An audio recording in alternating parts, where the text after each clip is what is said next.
There is a place where survival should have been impossible. No trees, no wood, no material that any modern human would recognize as necessary to stay alive. The ground is locked under permafrost that has not thawed in 10,000 years. The wind does not gust and pass. It presses without stopping, stripping heat from skin the way a blade strips bark, relentless and precise. At -40 degrees Celsius, exposed flesh does not feel pain. It goes white. It goes numb. In 3 minutes, it begins to die. And yet, humans did not simply pass through this world. They lived inside it. They built shelters, returned to them across seasons, and raised entire generations within walls, made from the very environment that should have killed them. When archaeologists first uncovered the evidence, the reaction across the scientific community was not admiration, it was disbelief. Because what they found should not have worked, and yet it did. To understand what Ice Age humans built, we first have to remove the illusion of what the Ice Age actually was. It was not a planet buried entirely beneath ice. The great glaciers existed, but most human populations lived beyond them in a vast open ecosystem called the Mammoth Steppe, the largest continuous biome in human history. It stretched from Western Europe across Siberia and into North America, a cold, dry, wind-driven grassland that contained almost no trees at all. The reason was structural and unforgiving. Extreme cold compressed growing seasons beyond what trees could tolerate. Permafrost prevented root systems from reaching stable depth. Constant wind stripped surface moisture before any sapling could establish itself. But this was not an empty or dying world. It was one of the most ecologically productive environments the planet has ever produced.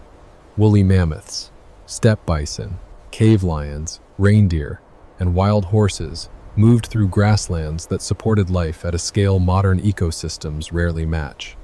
For humans, this created a contradiction that would define everything. Food existed in abundance, building material did not, and that meant survival would not be decided by how well a person could hunt. It would be decided by whether humans could solve a single, unforgiving engineering problem. How do you build a structure that holds heat when you have nothing to build it with? The first solution did not begin with invention. It began with observation of something most people never think about. The ground itself holds heat. Beneath the frozen surface, even in the most extreme cold, temperature stabilizes at a depth humans can reach by hand. The violent swings of the atmosphere above simply do not penetrate far enough. At roughly 1 to 2 meters down, the thermal environment becomes consistent, hovering near 0 degrees Celsius regardless of what the air above is doing. Ice Age humans discovered this not through theory but through direct experience repeated across generations until it became encoded knowledge passed from parent to child like language. Across archaeological sites in Ukraine, Russia, and the Czech Republic, excavations have revealed pit dwellings deliberately carved into frozen ground. These were not accidental depressions or emergency refuges. They were repeated structural designs, circular or slightly oval in form, engineered for thermal efficiency, positioned with clear spatial intent. The floor of each pit sat between 50 centimeters and 1 meter below the surrounding ground surface. This single decision, to subtract rather than add, reduced heat loss dramatically before a single other material was placed. In a world where survival is measured in metabolic energy and not in comfort, reducing heat loss is not a convenience. It is the entire calculation between waking up in the morning and not waking up at all. But the true breakthrough was not the digging, it was the layering. And to understand why it mattered, you have to understand how heat actually leaves a human body in extreme cold, because the physics are precise and they do not negotiate. Heat escapes through 3 distinct mechanisms.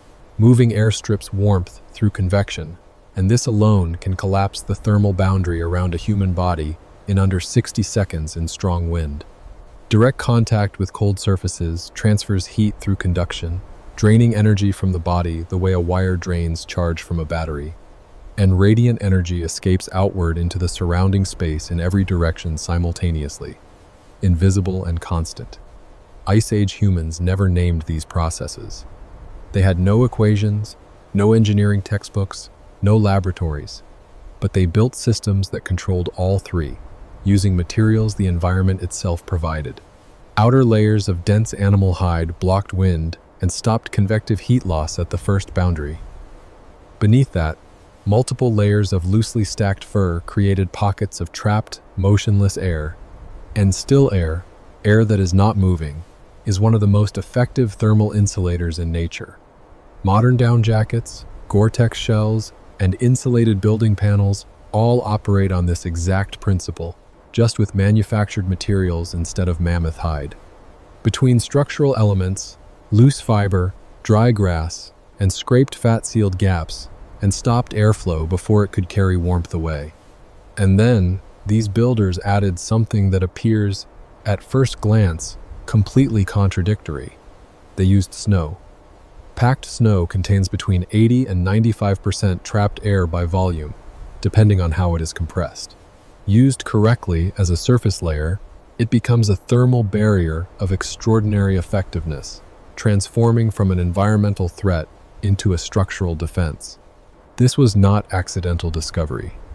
This was a system built on a deep and transmissible understanding of how the physical world actually behaves. Nowhere is this understanding expressed more precisely than in the igloo, a structure that modern engineering still studies and that most people still fundamentally misunderstand. The igloo is not a primitive emergency shelter. It is a compression dome engineered to be structurally self-reinforcing, built entirely without adhesive, fastener, or support framework, relying instead on geometry and physics. Each block of snow is cut from wind-packed drifts where compression has increased density and structural integrity. The blocks are placed at an inward angle that causes the dome to curve and lock under its own weight, becoming stronger as more mass is added, not weaker. Internal temperature in a well-built igloo can reach between -7 and +16 degrees Celsius when occupied, even when external temperatures fall below -45. That is a differential of up to 60 degrees Celsius maintained by nothing more than body heat and a single small oil lamp. But the real system is in the design details that most people never hear about. The entrance tunnel is positioned deliberately lower than the main living space, sometimes by 30 to 40 centimeters. Cold air, being denser, sinks into this lower chamber and stays there. Warm air, produced by bodies and the lamp, rises and remains trapped above the sleeping and living area, creating a stable thermal gradient that functions as passively as gravity itself. Inside, something even more elegant occurs over time. Body heat and lamp warmth cause the interior snow surface to melt slightly during occupation. When temperature drops again, this melt refreezes into a thin, continuous layer of ice that seals every microscopic air gap in the structure. The igloo does not degrade with use. It self-seals. It improves. A shelter that gets better every hour you live inside it, maintained by no energy input beyond the warmth of the people it is protecting. In regions where snow was insufficient or structurally unreliable, Ice Age humans turned to something else entirely. Something that required them to think not as foragers, but as architects, working with an unconventional material palette. They used bone, not as a secondary material, not as decoration or reinforcement, but as the primary structural element of permanent dwellings. Across sites in Ukraine, Russia, and Poland, archaeologists have uncovered the remains of dwellings built almost entirely from mammoth bones, some of the most studied being the Meseric and Mezen sites, dated to between 14,000 and 15,000 years ago. At Meseric alone, the bones of at least 95 individual mammoths were used in a single complex of 4 structures. The architecture was not random. Mandibles, the lower jawbones of mammoths, were stacked in interlocking rows to form continuous wall sections. Long limb bones were arranged vertically as load-bearing uprights. Skulls, with their dense curved forms and natural weight distribution, were placed at critical structural junctions where force concentration was highest. The roofing material was almost certainly hide stretched over a framework of tusks and long bones. lashed together with sinew, and weighted at the edges with additional bone or stone. Each component was selected not because it was available, but because it was optimal for its structural role. This is material science without a laboratory. This is engineering without a profession. In a world without wood, these builders did not simply adapt to scarcity. They replaced the concept of what a building material could be, selecting from the environment around them with a precision that modern structural engineers can recognize and respect. But not every shelter was constructed from the ground up. Some were found, and the skill of finding them correctly was itself a form of engineering, one that required reading an entire landscape the way a modern architect reads a site survey. The Ice Age terrain was not uniform. It contained microenvironments, small zones of thermal, topographic, or wind shadow variation that could alter survival outcomes by enormous margins. A north-facing ridge could block the prevailing wind that defined that region. A south-facing slope could collect solar radiation through the day and release stored warmth through the night, maintaining surface temperatures several degrees above the surrounding terrain. A rock overhang could eliminate precipitation exposure and stabilize radiant heat exchange, turning a simple cliff face into a functional thermal shelter before a single human modification was made. Across archaeological sites throughout Eurasia, the patterns of how these locations were selected and used repeat with striking consistency. Sleeping and resting areas are positioned away from cold air drainage zones, the natural low points where frigid air pools on still nights. Entrances are oriented away from prevailing wind, using the surrounding topography as a first layer of protection before any constructed barrier begins. Activity zones are arranged around heat retention priorities, with food preparation and fire use placed to maximize the amount of warmth that stays inside the occupied volume. This was not instinct. Animals follow instinct toward warmth. What archaeologists are seeing in these sites is something categorically different. It is pattern recognition applied systematically across landscapes, seasons, and generations. It is environmental intelligence operating at the scale of a community, not an individual. And then comes the part of this system that may be the most counterintuitive of all, the part that requires a complete rethinking of what Ice Age survival actually looked like from the inside. Fire was not the primary heat source. This seems wrong at first. Fire is the defining image of prehistoric survival, the signal of human presence, the reason caves feel inhabited when we imagine them. But fire, when used inside an enclosed shelter, creates a fundamental conflict. Large combustion requires oxygen. Oxygen requires airflow. And airflow is the primary mechanism by which a sealed thermal system fails.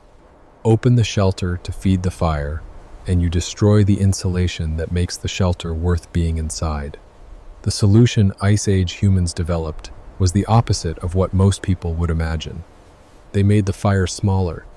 Across Arctic and subarctic archaeological sites, small stone lamps have been recovered, carved from soapstone or shaped from natural rock, designed to burn animal fat at a slow and controlled rate.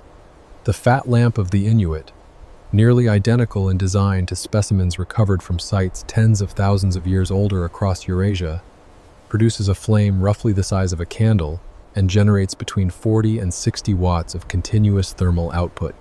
That is less energy than a standard incandescent light bulb. But inside a sealed, well-insulated shelter, it is enough.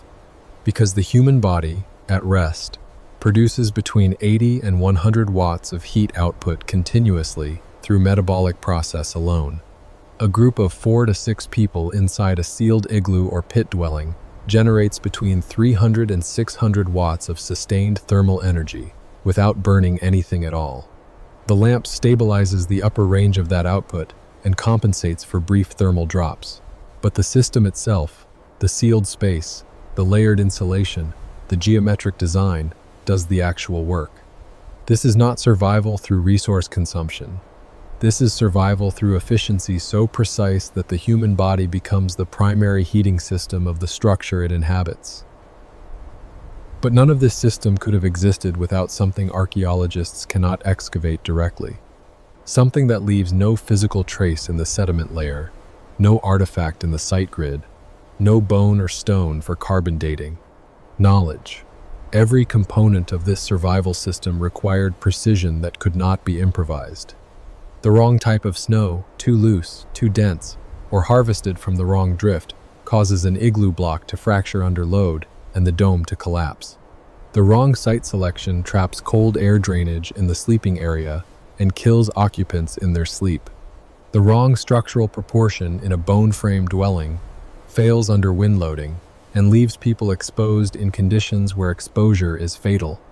There is no margin for error in any of this, and yet, across thousands of years, across continental distances from Western Europe to the Pacific coast of Siberia, these systems were not only repeated, they were refined, they improved. This means they were taught with enough accuracy that complex multi-component systems could be reconstructed from memory, under pressure, in environments where the cost of a single mistake was extinction. The real survival system of the Ice Age was not the igloo, it was not the mammoth bone dwelling, it was not the fat lamp or the layered hide or the pit dug into permafrost. The real survival system was the accumulated, transmitted, living knowledge that made all of those things possible. Knowledge carried in human minds across generations, the way genes are carried in cells. Not written down, not stored in objects, stored in people and passed forward, deliberately, through teaching. What emerges from all of this is not a story about primitive people enduring harsh conditions through luck and stubbornness. What emerges is a picture of a system, comprehensive, interlocking, and functionally sophisticated, that allowed human beings to inhabit environments where every physical parameter argued against their survival. These were not people reacting to the Ice Age as it arrived each winter. They were predicting it. They were reading seasonal cycles, landscape features, material properties, and thermal physics with a depth of understanding that allowed them to build not just one shelter but a repeating, transmissible, improvable architecture of survival. The shelters were not isolated solutions to isolated problems. They were nodes in a larger network of seasonal movement, material caching, landscape intelligence, and shared technical knowledge that operated across entire continents and dozens of generations simultaneously. And this is the part of the story that changes the way we understand human history most profoundly. This system existed more than 20,000 years before engineering had a name. Before cities, before agriculture, before writing, before metallurgy, before any of the technologies we typically associate with the word civilization. And it worked. Not once, in a single location, by a single group, under favorable conditions. It worked consistently, repeatedly, across the coldest and most demanding environment the human species has ever occupied, for long enough to carry our ancestors through the last glacial maximum and deliver them, and us, to the other side. So the question is no longer how people built shelters without wood. The question is how they built a system so complete, so transmissible, and so precisely calibrated to the physics of their environment that survival itself became something they could teach. That is not primitive. That is one of the most sophisticated achievements in the entire history of our species. Subscribe to Prehistoric Shadows, where we uncover the hidden systems and forgotten engineering that allowed our ancestors to survive the environments that should have erased them. Because long before civilization had a name, we were already thinking like engineers,